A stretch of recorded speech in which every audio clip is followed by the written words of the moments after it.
grabe ang protection. And mula ko malay sa unang kanang, hala Lord, kanang makasasala ba ako kanang, ako i-pray ko ang, kanang dapat mga doubts, mga what if, ngayon anak daw, ng mga hesitation. Seek His guidance and intercede for others. And dili lang ka mag-pray sa atong kaugalingon o sa atong mga panginahanglan, brothers and sisters. We also need to pray for others. Na Lord, kabalo manggid ka sa mga panginahanglan sa uban.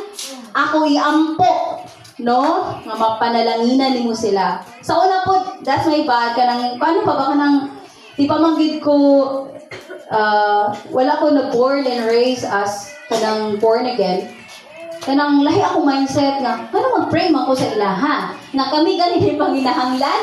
Diba? Naman mami nga na usahay. Ano man, ang pumo ko sila. Kanang, you need to pray for others. Ha? Ako may panginahanglan. But, ingon na yung buhato, no? And then nasabtan ako nga, ay, dapat you need to pray for others.